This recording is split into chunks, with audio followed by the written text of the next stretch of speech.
एक सखी थी, उसका नाम था माधवी। कथा कुछ इस प्रकार है, जरा सुनिएगा।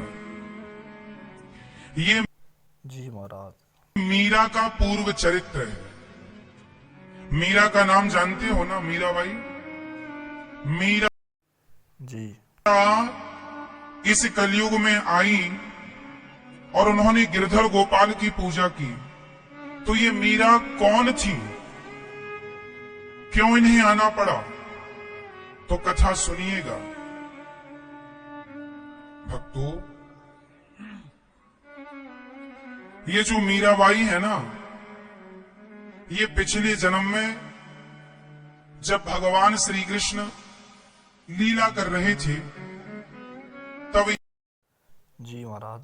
ये व्रजमंडल की ही एक बेटी थी, इनका नाम था माधवी।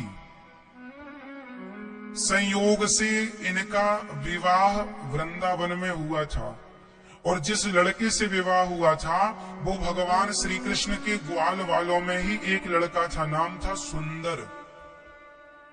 भगवान के बहुत सारे सखा थे ना, मधुमंगल, मनसुखा, श्रीदामा, उन्हीं में एक सुंदर भी था, जो कि अत्यधिक सुंदर था।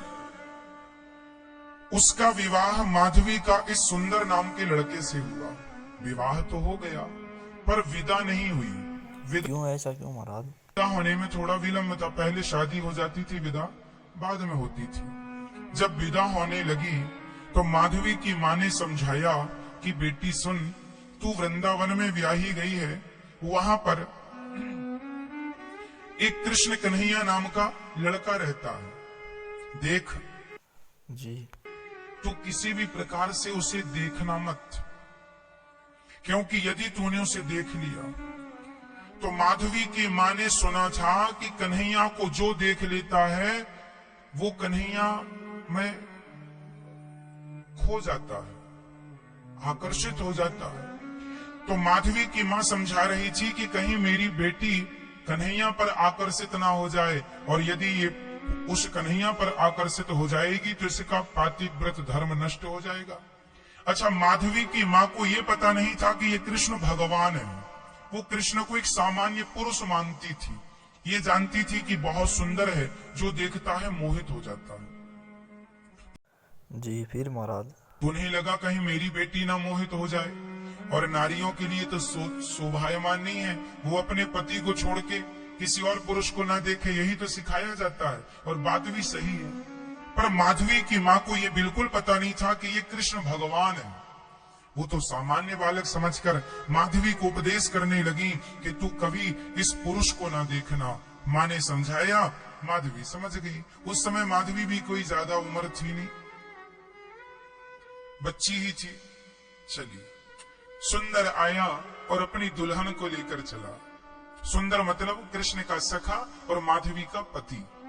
जब चली दुल्हन, और जब वृंदावन के समीप आए तो सुंदर ने अपनी पत्नी माधवी से कहा, अरे सुनती हो, देखना हमारा कन्हैया यहीं कहीं गैया चरा रहा होगा, और सुन लेगा ना कि मैं आ गया हूं, अभी दौड़ के आएगा, कहेगा भाभी का मुंह तो दिखाओ।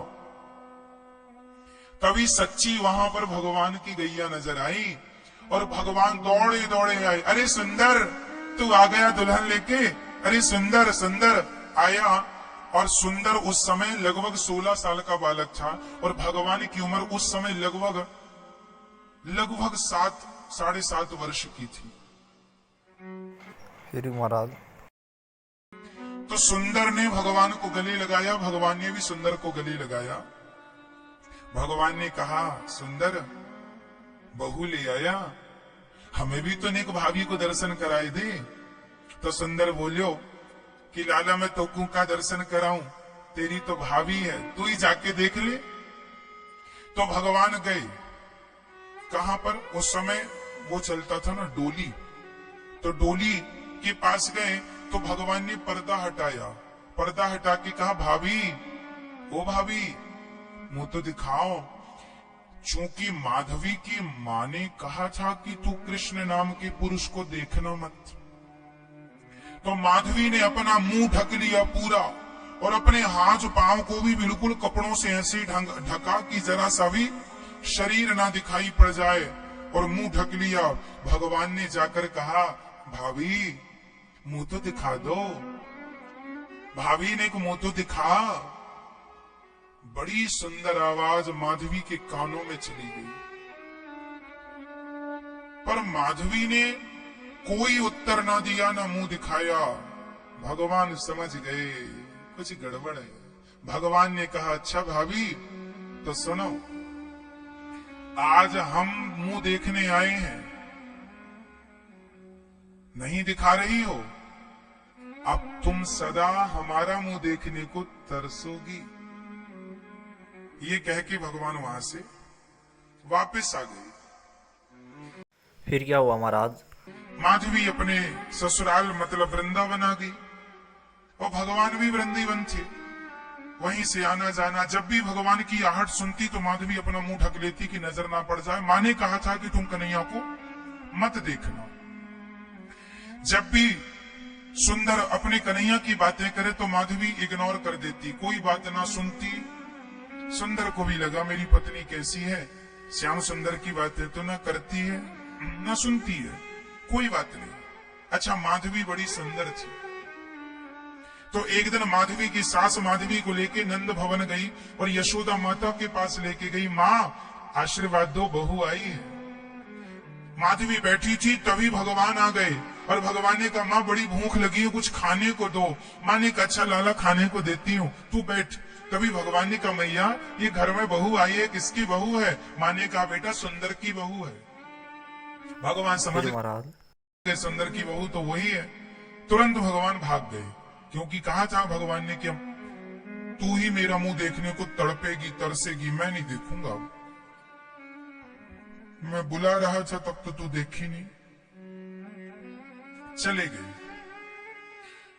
ऐसे करते करते बहुत दिन बीत गए।